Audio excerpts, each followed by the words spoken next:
Welcome friends, M Singh foundation YouTube channel पे आप लोगों का स्वागत है। बिहार दरोगा 2446 में जो स्टे लगा हुआ था वो कल हट चुका है। आपको पता है, सब लोग इसमें की जानकारी हो चुकी है और उसी के संबंध में ये न्यूज़ भी है। लेकिन इस वीडियो में हम लोग जानने वाले हैं कि आखिर वो कौन सा एक ऐसा डॉक्यूमेंट है जिसके आधार पे जो 268 के आसपास छात्रों ने याचिका लगाया था उसको खारिज कर दिया गया है। तो बीपीएसएससी की तरफ से वो कौन सा जो है एक डॉक्यूमेंट दिया गया था एफिडेविट के रूप में, उसको हम लोग देखने वाले हैं।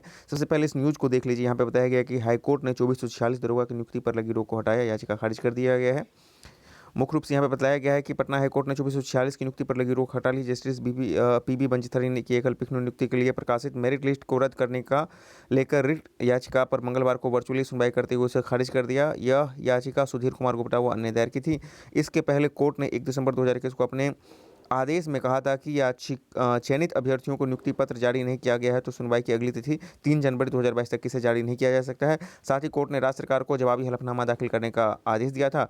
Police sub inspector, sergeant, assistant superintendent jail, assistant superintendent jail के 2446 पदों पर नियुक्ति के लिए Bihar police subordinate service commission ने विज्ञापन संख्या 1/2019 के आधार पर परीक्षा आयोजित की गई थी। 17 जून 2021 को इसका मेरिट लिस्ट जारी किया गया था।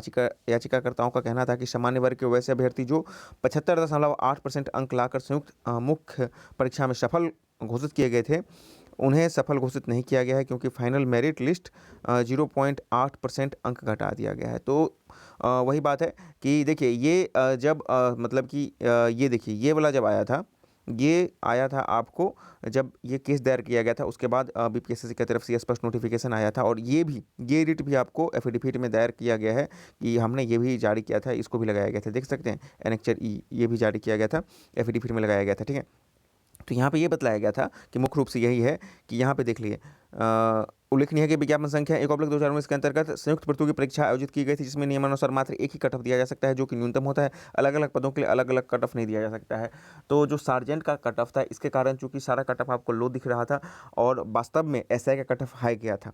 अब ये सब चीज़ तो आपने देख लिया था, बहुत पहले ही देख लिया था, लेकिन ये चीज़ इसकी जानकारी मैंने कल अपने वीडियो में थोड़ी बहुत दी थी कि इसी का वो आधार था। मात्र यही एक पेज था, पूरे 73 पेज का ये एफिडेविट था और मात्र उसमें जो पेज संख्या 61 है, यही एक पेज था जिसने 2446 का जो सिलेक्टेड कैंडिडेट हैं उनके पक्ष में फैसला आया और जो अनसिलेक्टेड कैंडिडेट हैं उनके फैसला को निराधार कर दिया गया था। बस यही एक पेज के मात्र। और इस पेज में क्या खासियत है इसको देख लीजिए। इसके कुछ डाटा को ऐड किया गया है और यहाँ पे कुछ स्टूडेंट है, ठीक है ना, जिसमें 9 स्टूडेंट का यहाँ पे जिक्र किया गया है। उनका यहाँ पे रोल नंबर है पीटी का और यहाँ पे मेंस का रोल नंबर है और यहाँ पे कैटेगरी है। जो पहले कैंडिडेट हैं उनको जनरल कैटेगरी के अंतर्गत कंसीडर किया गया है और उनका जनरल कैटेगरी में ओवरऑल रैंक जो है 854 है, 854 रैंक है, ठीक है ना, उनका रैंक है। और जनरल कैटेगरी में जो लास्ट सेलेक्टेड बच्चे हैं यानी कि एसआई के लिए मेल हैं और जो फर्स्ट कैंडिडेट हैं वो मेल है, तो उनका 552 पर एसआई का जनरल कैटेगरी में ओवरऑल रैंक जिनका 552 था उनका जो है एसआई के लिए सिलेक्शन हुआ है जनरल कैटेगरी मेल में। और वहीं पर एएसजे में असिस्टेंट सुप्रिटेंडेंट जेल के में आपको 707 रैंक जिनका है उनका सिलेक्शन हुआ है मेल कैंडिडेट में एएसजे के लिए, ठीक है ना। लेकिन सार्जेंट में चूंकि ये फेल थे, सार्जेंट आपको पता है कि काफ़ी टफ होता है इसका फिजिकल, तो इसीलिए सार्जेंट में फेल कर गए थे, इसीलिए इनका नॉट सिलेक्टेड है। ओवरऑल रैंक में ये नॉट सिलेक्टेड है, ठीक है ना, मतलब फाइनल मेरिट लिस्ट में इनका जो है नॉट सिलेक्टेड है। ठीक है, इनका रैंक कितना है, 554 है। जनरल कैटेगरी में इनको कंसीडर किया गया है, 552 में जनरल में एसआई को कंसीडर किया गया है जिनका सिलेक्शन हुआ है और 707 में आपको एसजे में हुआ है, लेकिन ये सार्जेंट में फेल है इसलिए इनका नहीं हो पाया। दूसरे आपको हैं वो भी एक लड़का है और ये बीसी कैटेगरी के हैं, देख लीजिए बीसी कैटेगरी के हैं और बीसी कैटेगरी में इनका ओवरऑल रैंक 2041 रैंक है, ठीक है ना। जबकि बीसी कैटेगरी में जिनका 952 रैंक था लास्ट, उन्हीं का सिलेक्शन हुआ है एसआई के लिए, बीसी कैटेगरी की बात कर रहा हूँ। उसके बाद जिनका 973 था बीसी कैटेगरी में उनका सिलेक्शन हुआ एएसजे के लिए और ये लड़का भी दूसरे जो सीरियल 2 पर जो लड़का है ये भी जो है आपको सार्जेंट के रिजल्ट में फेल कर गए थे, इसलिए इनका सिलेक्शन नहीं हो पाया है। अच्छा, अब आइए तीसरा में देख लेते हैं। तीसरा में है ये एससी कैटेगरी के हैं और ये भी लड़का है, एससी कैटेगरी का लड़का है। मतलब यहाँ पर आपको कैटेगरी वाइज एक तरह से सारा कट ऑफ क्लियर किया जा रहा है, तो जो फेल कर गए हैं वो भी अपना देख सकते हैं कि इसके आधार पर क्या क्या कितना है, ठीक है ना। तो तीसरा है आपको एससी कैटेगरी के मेल हैं और एससी कैटेगरी में देख लीजिए इनका ओवरऑल रैंक है 4654 इनका रैंक है, ठीक है ना। जबकि एससी कैटेगरी में मिनिमम जिस मेल का सिलेक्शन हुआ है वो है 3552 जिनका रैंक था एससी कैटेगरी में, उनका एसआई में सिलेक्शन हुआ है, ठीक है ना। और जिनका 3609 रैंक है एससी मेल में, उनका एएसजी के लिए सिलेक्शन हुआ था। चूंकि ये सार्जेंट में फेल कर गए हैं इसीलिए इनका सिलेक्शन नहीं हो पाया था। अच्छा, चौथा में आइए, ये एक महिला है और ये एससी कैटेगरी की महिला हैं, चौथा वाला जो है महिला है एससी कैटेगरी की महिला हैं, इनका ओवरऑल रैंक जो है 6553 है, ठीक है ना। और चूंकि एससी में क्या है ना, महिलाओं में क्या है कि बहुत ही मिनिमम सेलेक्शन किया गया है, तो ये मेरिट के अंदर ही, मतलब मेरिट को ही पार नहीं कर पाए।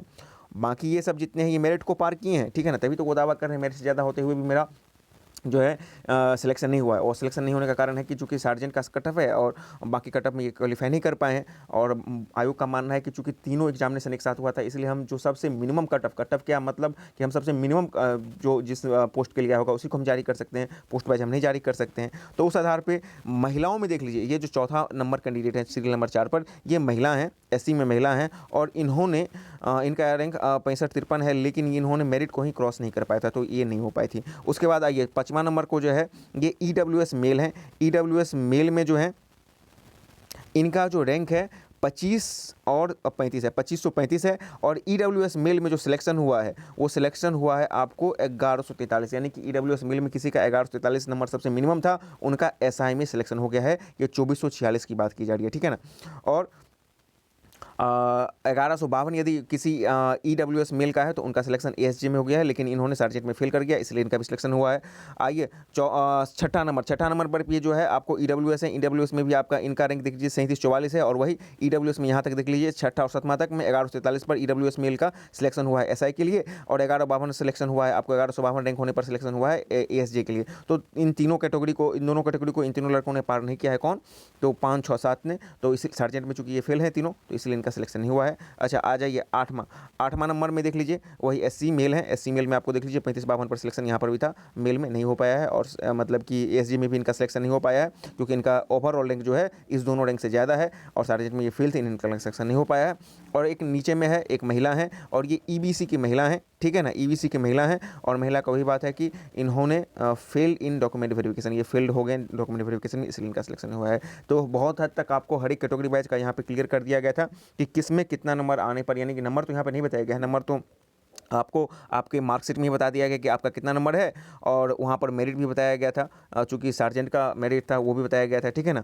और रैंक यहाँ पे बतलाया गया है, रैंक के आधार पर कि आपका रैंक कितना है, ओवरऑल रैंक आपका कहाँ पर है, कितना है, और आपके कैटेगरी में कितने रैंक पर का मिनिमम एसआई में सिलेक्शन हुआ है, कितने रैंक पर का आपको एसजे में सिलेक्शन हुआ है, और यदि आप सार्जेंट में फेल हैं तो आपका ओवरऑल सिलेक्शन नहीं हुआ है। तो कुल मिला के यही वो पेज था जिसके आधार पर ये जो मतलब केस किया गया था, इसको रद्द कर दिया गया है। और रद्द करने के बाद 2446 वालों को जो नियुक्ति पर स्टे लगा था वो हट गया है।